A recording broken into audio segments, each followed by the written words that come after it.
Sou peregrino aqui, em terra estranha estou, no reino. Bem-vindo ao podcast Estrangeiros e Peregrinos.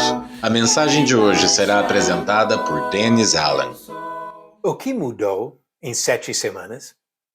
Na cidade de Jerusalém, a multidão insistiu na morte de Jesus Cristo na cruz do Calvário. Mas na mesma cidade, 7 semanas depois, 3.000 pessoas foram batizadas e assumiram a posição de servos deste mesmo Jesus.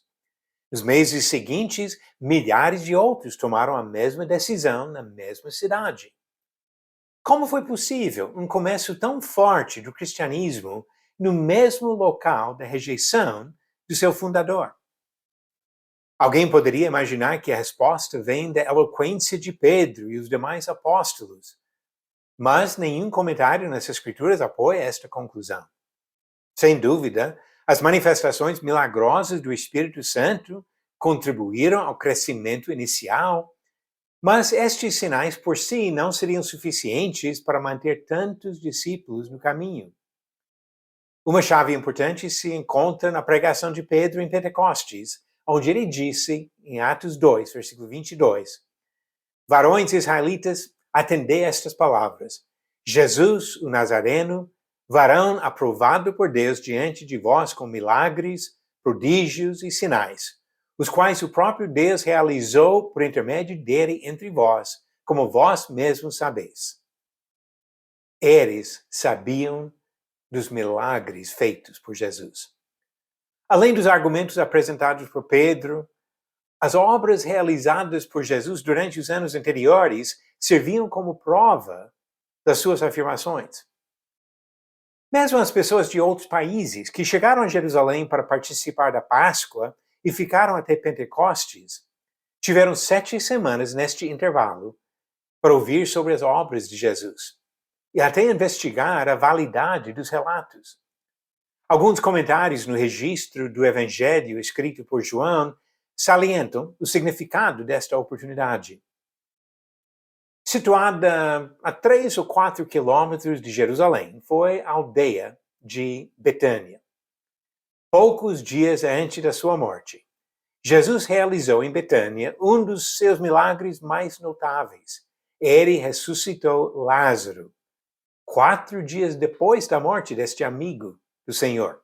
João capítulo 11, versículos 43 a 45. Este milagre teve tanto impacto que os líderes convocaram uma sessão extraordinária do Sinédrio para discutir o problema que esta evidência causou. João capítulo 11, 47 e 48. Além deste milagre em Betânia, Jesus havia realizado inúmeros sinais nas regiões próximas a Jerusalém. Em questão de 2 ou 3 dias, uma pessoa saindo de Jerusalém poderia chegar a qualquer lugar onde ele passou durante seu ministério. Alguns que participaram da morte de Jesus 7 semanas antes de Pentecostes chegaram a crer que ele é o Cristo, o Filho de Deus.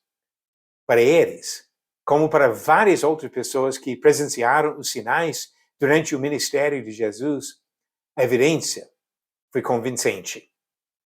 Nicodemos disse a Jesus alguns anos antes: "Rabi, sabemos que és mestre vindo da parte de Deus, porque ninguém pode fazer estes sinais que tu fazes se Deus não estiver com ele." João 3, versículo 2. Mas muitos ainda não creram. Até alguns judeus que andavam na Galileia e na Judeia durante a vida de Jesus, vendo os sinais de primeira mão, não se converteram. João explicou que o problema não estava na força das evidências, mas na predisposição das pessoas. Não agiram conforme estas provas, porque amaram mais a glória dos homens do que a glória de Deus. João 12, versículo 43.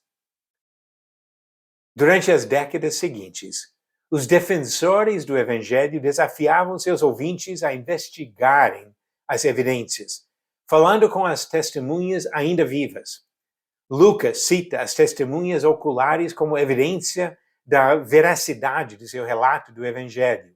Lucas capítulo 1, do versículo 1 ao 4.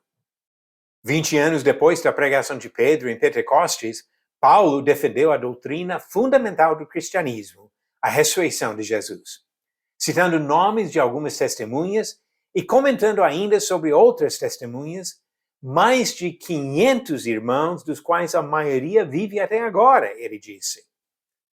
O fato impressionante destes relatos é que o cristianismo cresceu de uma maneira fenomenal, perto dos lugares onde Jesus andava e próximo ao tempo das grandes obras por ele realizadas. Estes primeiros crentes tiveram acesso aos fatos e agiram conforme as evidências. Decidiram se entregar àquele mesmo Jesus que foi morto em Jerusalém, porque ele vive e reina sobre todos nós. A pergunta bíblica de ontem foi: os discípulos de Jesus foram chamados de cristãos pela primeira vez em qual cidade? Alternativas: Jerusalém, Belém, Roma ou Antioquia. E a resposta certa, alternativa D, Antioquia. Conforme diz Atos 11, versículo 26, em Antioquia os discípulos foram pela primeira vez chamados de cristãos. E a pergunta de hoje: Deus mandou que os israelitas usassem que tipo de pão na Páscoa?